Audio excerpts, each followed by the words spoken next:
Welcome back students. Next video के साथ में पप्पू खान। प्रीवियस वीडियो के अंदर इससे पहले हम बात कर रहे थे सक्रियता श्रेणी की बात कर रहे थे। हम बात कर रहे थे विस्थापन अभिक्रिया के। विस्थापन अभिक्रिया में एकल विस्थापन को हम समझा रहे थे। तो वहाँ पर हम ये बता रहे थे कि कोई भी अधिक अभिक्रियाशील तत्व जो होता है वो किसी यौगिक से कम अभिक्रियाशील तत्व को विस्थापित कर देता है।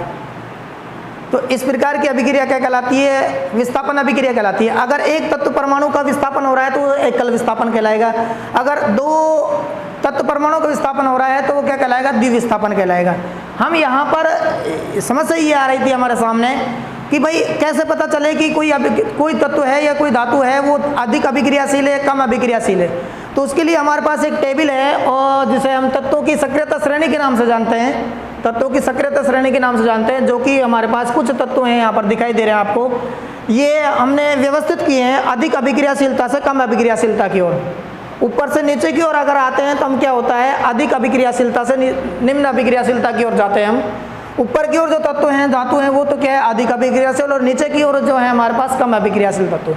तो ये याद रखना पड़ेगा हमें। पोटेशियम जो है सर्वाधिक अभिक्रियाशील तत्व है के। उसके बाद में सोडियम जो इसके से कम अभिक्रियाशील है। कैल्शियम सोडियम से कम, मैग्नीशियम कैल्शियम से कम, जिंक मैग्नीशियम से कम, आयरन जिंक से कम, लेड जो है हमारे पास वो आयरन से कम अभिक्रियाशील है। हाइड्रोजन, हम यहाँ पर हाइड्रोजन के सापेक्ष में इस सक्रियता श्रेणी को दो भागों में डिवाइड करते हैं। वे तत्व परमाणु या धातु जो कि हाइड्रोजन से ऊपर पाए जाते हैं वो अधिक अभिक्रियाशील होते हैं हाइड्रोजन से, और जो हाइड्रोजन के नीचे पाए जाते हैं, नीचे हाइड्रोजन से नीचे पाए जाते हैं श्रेणी के अंदर, वो तत्व परमाणु क्या होते हैं, हाइड्रोजन से कम अभिक्रियाशील होते हैं। तो यहाँ पर कॉपर है, मरकरी है, सिल्वर है और गोल्ड है। ये चार जो तत्व हमारे पास ये हाइड्रोजन से कम अभिक्रियाशील हैं, यानी कि लेस रिएक्टिव हैं। और इससे ऊपर वाले जो हैं हाइड्रोजन से क्या है, मोर रिएक्टिव एलिमेंट्स हैं, आपके मेटल्स बोल सकते हैं।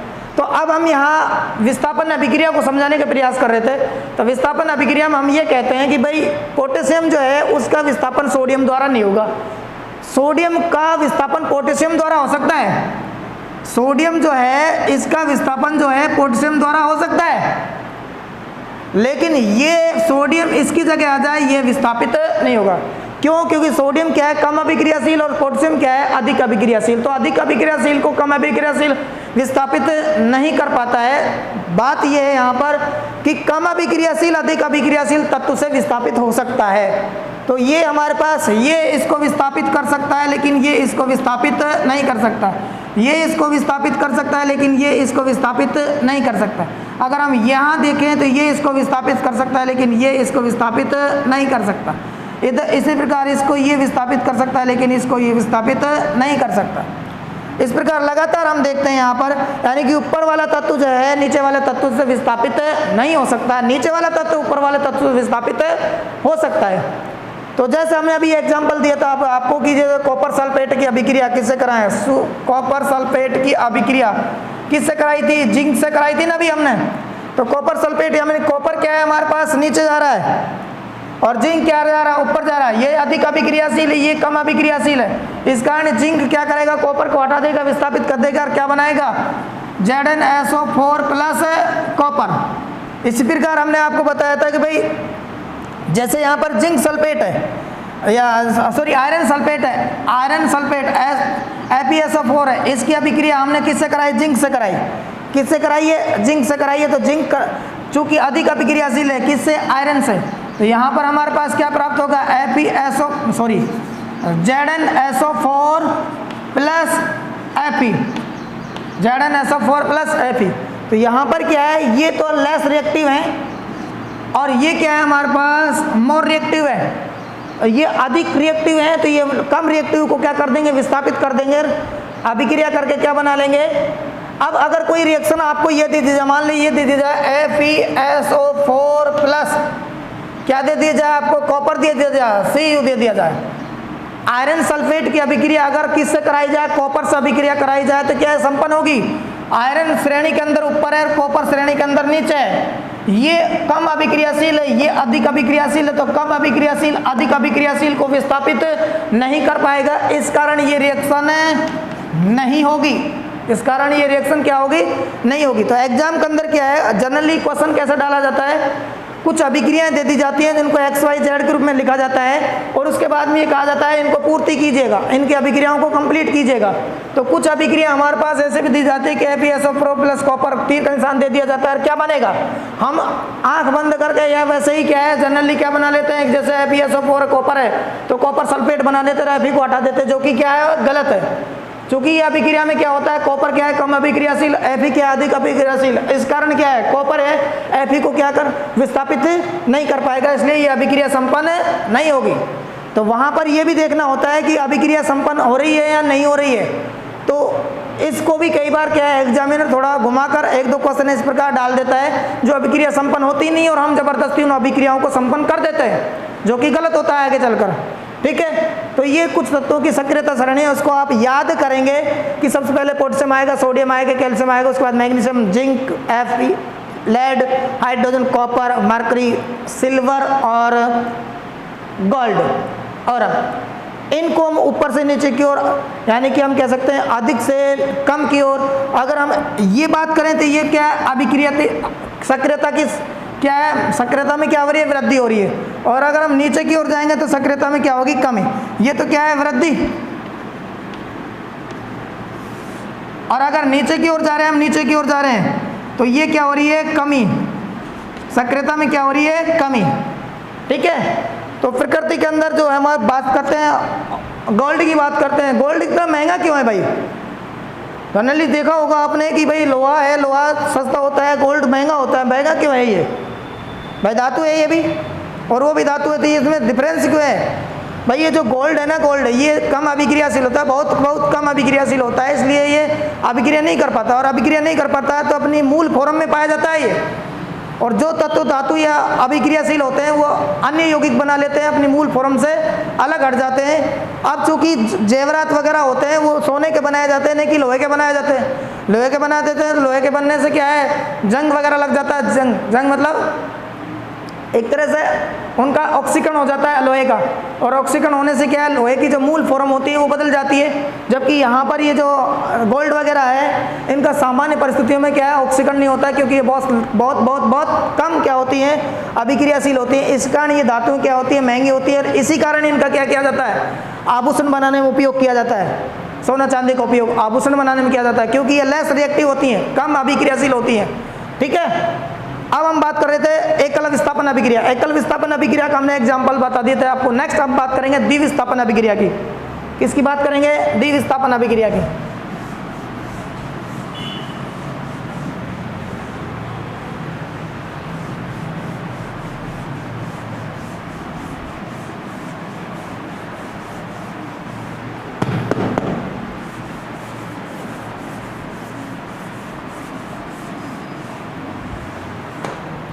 द्विविस्थापन अभिक्रिया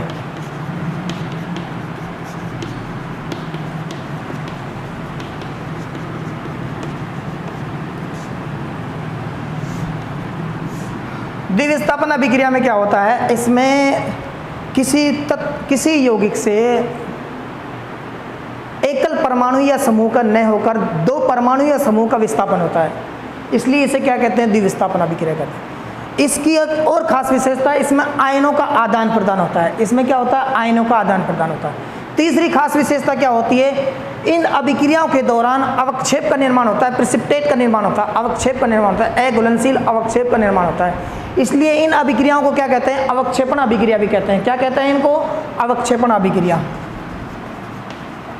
अवक्षेपण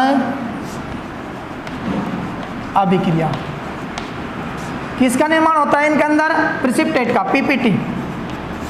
किसका निर्माण होगा यहाँ पर, प्रिसिपिटेट का निर्माण होगा, अवक्षेप का निर्माण। अवक्षेप क्या है, गलनशील पदार्थ।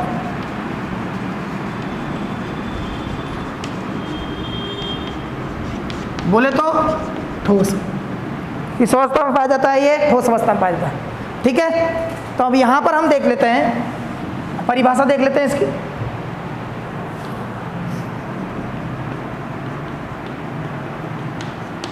ऐसी रासायनिक अभिक्रियाएं जिनके दौरान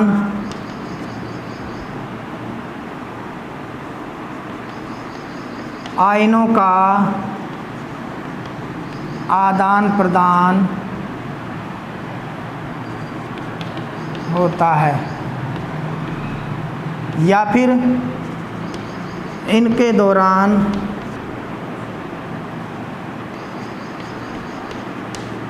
अवक्षेप का निर्माण भी होता है, इसलिए इन्हें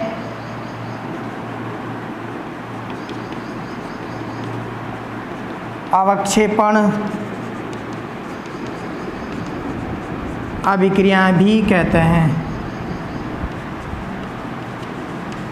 क्या कहते हैं इनको? अवक्षेपण अभिक्रियाएं भी कहते हैं। अब हम यहाँ पर देखेगा कैसे बात करेंगे इसको।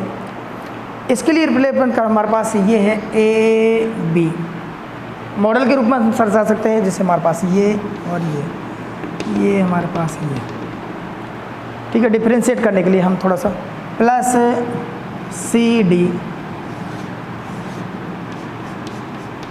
ये हमारे पास ये आ गया सी डी। अब क्या होता है अभिक्रिया करके, क्या होता है ये अभिक्रिया करना क्या बनता है भाई, A D plus C B, A D plus C B. तो ए हमारे पास क्या है यहाँ पर, और डी क्या है हमारे पास,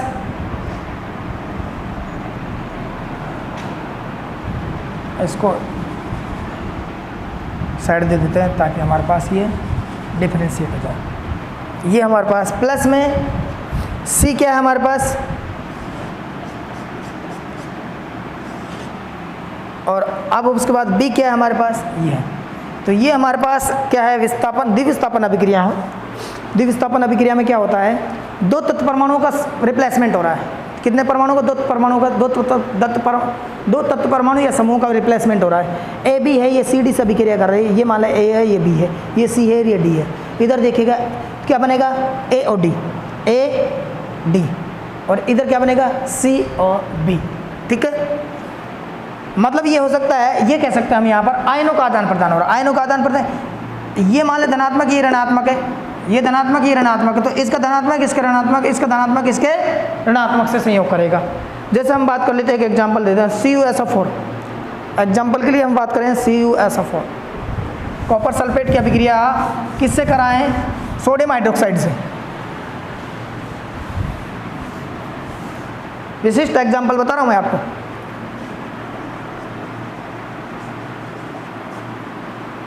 CuSO4 प्लस सोडियम हाइड्रोक्साइड। देखिएगा इसको तोड़े अपन, क्योंकि आयनों का आदान प्रदान होना था। Cu2 प्लस और SO4 2 माइनस। यहाँ पर अगर बात करते हैं Na प्लस और OH माइनस, ये दो भाग इन दो चीज़ों में टूट गए, दो आयनों में टूट गए। अब इसका धनायन, इसका ऋणायन, इसका धनायन, इसका ऋणायन, माना ये हमारे पास A, ये क्या है B, ये क्या है C और ये D, ठीक है। अब देखेगा AD CuOH का whole twice plus Cb, C क्या है हमारे पास, Na2SO4, ये बन गया हमारे पास।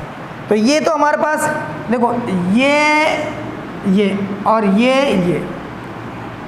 एक का धनायन, दूसरे का ऋणायन, दूसरे का धनायन, पहले का क्या है ऋणायन, जुड़कर क्या बना रहे हैं हमारे पास, कंपाउंड बना रहे हैं, यौगिक बना रहे हैं। जैसे कॉपर हाइड्रोक्साइड और सोडियम सल्फेट बना लिया, कॉपर हाइड्रोक्साइड और सोडियम सल्फेट बना लिया यहाँ पर।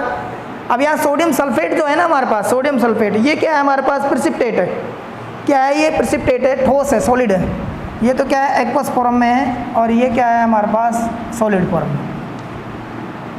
ये अवक्षेप भी है, क्या है ये, अवक्षेप, अघुलनशील पदार्थ है ये। सोडियम सल्फेट क्या बनेगा, अघुलनशील पदार्थ।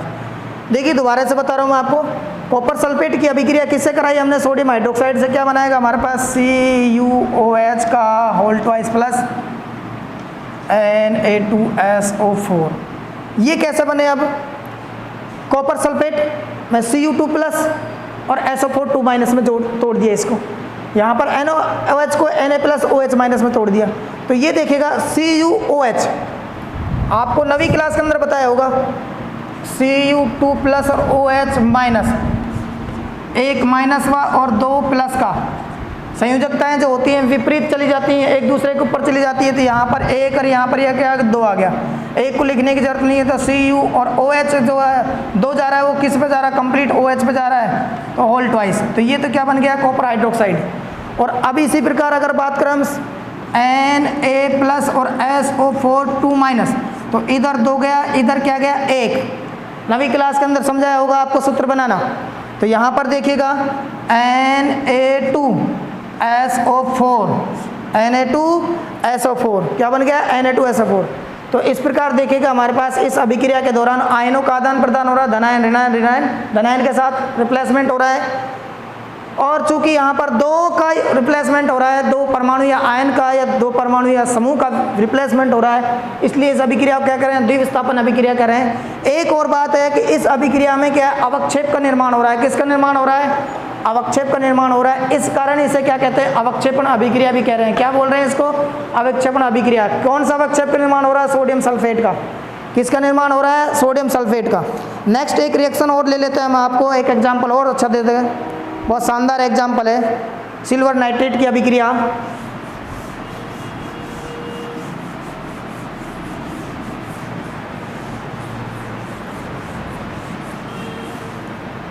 सिल्वर नाइट्रेट की अभिक्रिया पोटेशियम क्लोराइड से की गई है। Silver nitrate AgNO3 plus potassium chloride की अभिक्रिया किससे कराई गई है, तो क्या बन गया, silver chloride plus KNO3 potassium nitrate बन गया भाई। ये सिल्वर नाइट्रेट था, क्या था ये, सिल्वर नाइट्रेट, और ये है पोटेशियम क्लोराइड।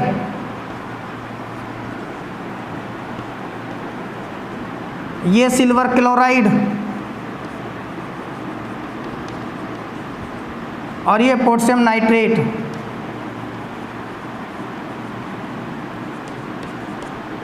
ये क्या है हमारे पास, पोटेशियम नाइट्रेट। देखेगा इनकी राज की बात देखो कि Ag प्लस और NO3 माइनस, इधर K प्लस और Cl माइनस। तो ये तो हमारे पास ये जुड़ गया और ये हमारे पास ये जुड़ गया। तो देखा एक का धनायन दूसरे का ऋणायन, दूसरे का धनायन पहले का ऋणायन, क्रिया करके क्या बना लेंगे भाई हमारे पास Ag प्लस और Cl माइनस, और ये K प्लस और NO3 माइनस। तो यहाँ पर ये जो हमारे पास पोटेशियम नाइट्रेट है और सिल्वर क्लोराइड, तो सिल्वर क्लोराइड का क्या बनेगा, अवक्षेप। क्या बनेगा, PPT बनेगा। सिल्वर क्लोराइड क्या बनेगा, अवक्षेप बनेगा, ठोस पदार्थ बनेगा। तो यहाँ ये अभिक्रिया क्या कहला रही है, अवक्षेपण अभिक्रिया कहला रही है। चूंकि आयनों का आदान प्रदान हो रहा है, इसलिए क्या है, ये क्या बन रहे हैं हमारे पास, द्विविस्थापन अभिक्रिया हो रही है। तो इस प्रकार हम द्विविस्थापन अभिक्रिया को समझाने का प्रयास कर रहे थे आपको।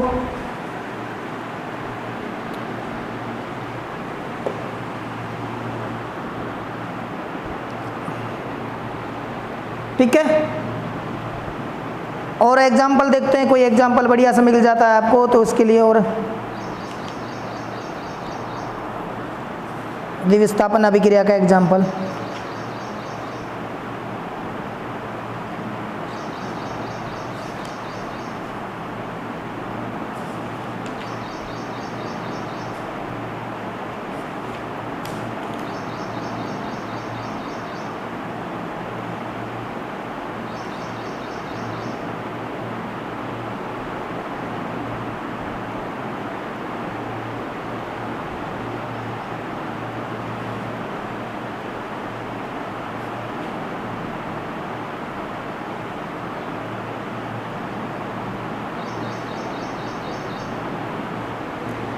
यही सफिशिएंट एग्जाम्पल है आपके लिए। पहला एग्जाम्पल दे दिया हमने और दूसरा एग्जाम्पल दे दिया। अब हम नेक्स्ट बात करेंगे, अपघटनीय अभिक्रिया के बारे में बात करेंगे। किसके बारे में बात करेंगे, अपघटनीय अभिक्रिया के बारे में बात करेंगे। अपघटनीय अभिक्रिया,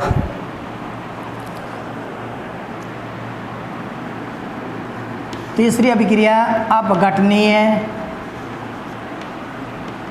अभिक्रिया या वियोजन अभिक्रिया बोल सकते हैं इसको। क्या बोल सकते हैं, वियोजन अभिक्रिया। देखो संयोजन अभिक्रिया या संकलन अभिक्रिया बताई थी हमने, वहां पर याद करिए कि हमने क्या बताया था कि जब दो या दो से अधिक अभिकारक परस्पर मिलकर एकल उत्पाद का निर्माण करते हैं तो क्या कहलाता है, संयोजन या संकलन या संयुग्मन अभिक्रिया। अब यहां पर हम बात कर रहे हैं वियोजन अभिक्रिया की या अपघटनीय अभिक्रिया की, ये जस्ट अपोजिट अभिक्रिया है। तो यहाँ पर हम ये देखते हैं कि वे रासायनिक अभिक्रियाएं जिनके दौरान एकल अभिकारक दो या दो से अधिक उत्पादों में टूट जाता है, ऐसी रासायनिक अभिक्रियाएं जिनके दौरान एकल अभिकारक सिंगल रिएक्टेंट दो या दो से अधिक प्रोडक्ट में दो या दो से अधिक उत्पादों में टूट जाता है, क्या कहलाएगा, अपघटनीय अभिक्रिया या वियोजन अभिक्रिया कहलाती है। परिभाषा देखें हम, परिभाषा, वे रासायनिक अभिक्रियाएं जिनमें एकल अभिकारक दो या दो से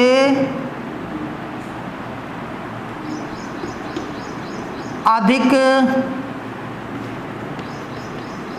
उत्पादों में टूट जाता है, दो या दो से अधिक उत्पादों में टूट जाता है, अपघटनीय या वियोजन अभिक्रिया कहलाती हैं।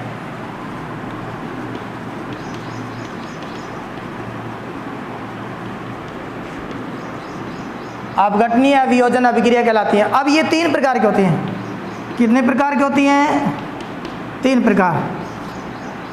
नंबर 1 वैद्युत अपघटनीय, विद्युत अपघटन। नंबर 2 हम बात कर लेते हैं इसके बाद में ऊष्मीय अपघटन, ऊष्मीय या तापीय। और तीसरा है हमारे पास प्रकाशिक अपघटन, प्रकाशिक अपघटन। तीन प्रकार से अपघटन होता है, किस उपस्थिति के आधार पर, किसी पदार्थ की उपस्थिति, किसी पदार्थ को तोड़ा जा रहा है, इसके अंदर दो या दो से अधिक उत्पादों में तोड़ा जा रहा है, तो किसकी सहायता से तोड़ा जा रहा है, विद्युत की सहायता से तोड़ा जा रहा है, ऊष्मा या ताप की सहायता से तोड़ा जा रहा है, या फिर प्रकाश की उपस्थिति में तोड़ा जा रहा है, उसके आधार पर अपघटनीय अभिक्रियाएं जो हैं वो कितने प्रकार की हैं, तीन प्रकार की हैं। एक तो विद्युत अपघटनीय, दूसरा ऊष्मीय तापीय अपघटन, और चौथा तीसरा कौन सा है हमारे पास, प्रकाशीय अपघटनीय। 1 बाय 1 एक एक के बारे में हम डिस्कस करेंगे यहाँ पर। सबसे पहले बात कर लेते हैं विद्युत अपघटनीय अभिक्रिया। किसकी बात करेंगे, विद्युत अपघटनीय अभिक्रिया।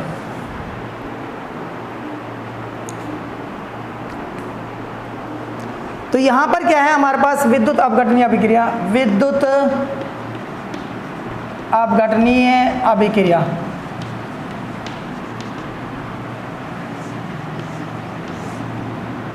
इस प्रकार की अपघटन की प्रक्रिया जो है विद्युत धारा की उपस्थिति में होगी। किसकी उपस्थिति में होगी, विद्युत धारा की उपस्थिति में। विद्युत धारा की उपस्थिति में, माना हम बात करते हैं, एग्जांपल ले लेते हैं, जल का विद्युत अपघटन करते हैं, मान ले H2O विद्युत की उपस्थिति में,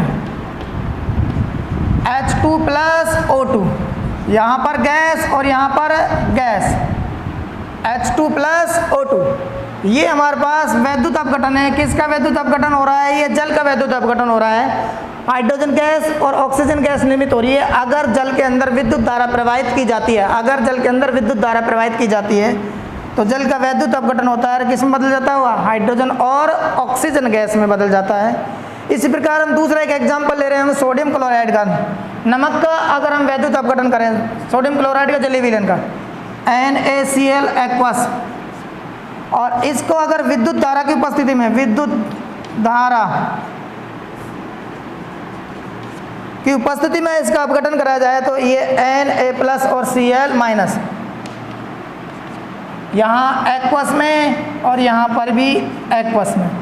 ये जो सोडियम क्लोराइड है, ये सोडियम क्लोराइड जो कि सॉलिड एक्वस फॉर्म में था, जलीय विलयन की अवस्था में था, जब इसमें विद्युत धारा प्रवाहित की जाती है तो सोडियम आयंस और क्लोराइड आयंस में टूट जाता है। तो ये क्या है हमारे पास, विद्युत अपघटनीय अभिक्रिया है। कौन सी अभिक्रिया है, विद्युत अपघटनीय अभिक्रिया। नेक्स्ट हम बात करेंगे ऊष्मीय तापीय अपघटनीय अभिक्रिया। ऊष्मीय या तापीय अपघटनीय अभिक्रिया।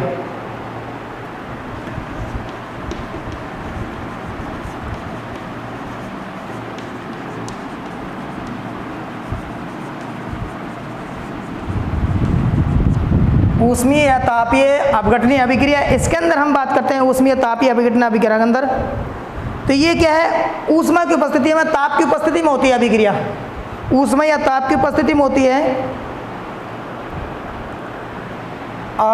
ऊष्मा या ताप की उपस्थिति में। जैसे हम बात करते हैं कैल्शियम कार्बोनेट का तापीय अपघटन।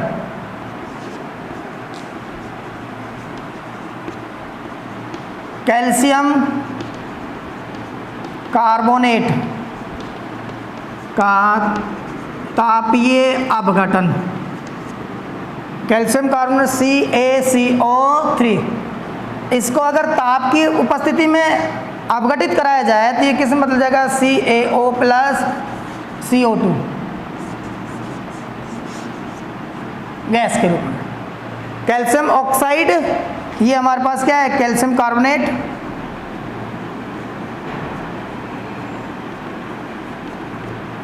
और ये हमारे पास कैल्शियम ऑक्साइड।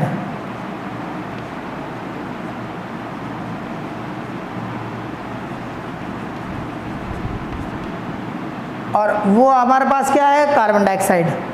तो इस प्रकार अगर हम KClO3 का अपघटन करें, पोटेशियम क्लोराइड का अपघटन करें, दूसरा एग्जांपल हमारे पास है KClO3, तो ये KCl प्लस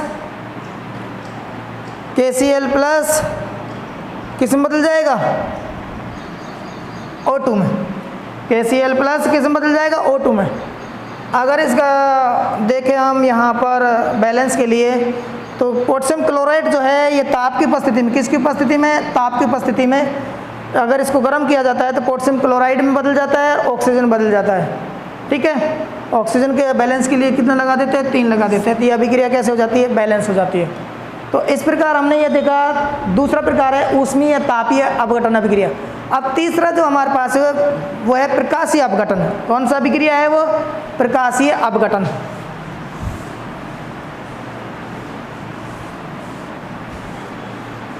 प्रकाशीय अपघटन,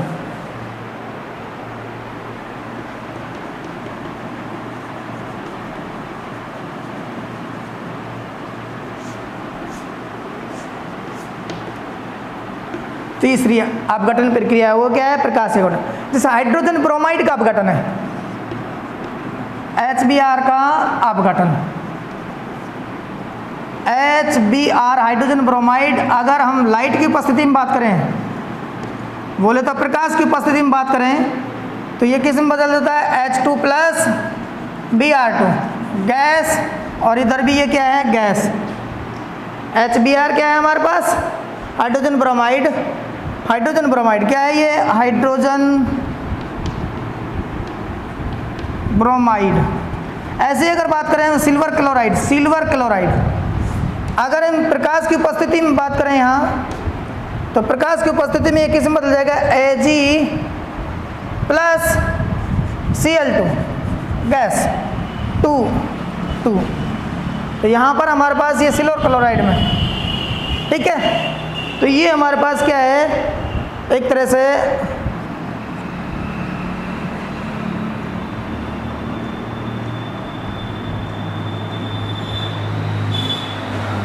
सिल्वर क्लोराइड है, किस में बदल जाएगा, सिल्वर में, और क्लोरीन गैस के अंदर बदल जाएगा। तो 3 प्रकार की अपघटनीय अभिक्रिया बताई हमने आपको। एक तो अभिक्रिया बताई हमने आपको तापीय या ऊष्मीय अपघटन अभिक्रिया, जो ताप या ऊष्मा की उपस्थिति में होती है। दूसरी अभिक्रिया हमने बताई वैद्युत अपघटनीय अभिक्रिया, जो कि विद्युत धारा की उपस्थिति में होती है। तीसरी हमने बताई प्रकाशीय, या जो प्रकाश की उपस्थिति में होती है। इस प्रकार इस अभिक्रिया के दौरान क्या होता है, एकल अभिकारक 2 या 2 से अधिक उत्पादों में टूट जाता है, और ये अभिक्रिया क्या कहलाती है, अपघटनीय अभिक्रिया कहलाती है। नेक्स्ट हम जो भी रिएक्शन रहेगा ये चैप्टर के अंदर, उनको हम अगले वीडियो के अंदर डिस्कस करेंगे। पढ़ते रहिए। Okay, bye.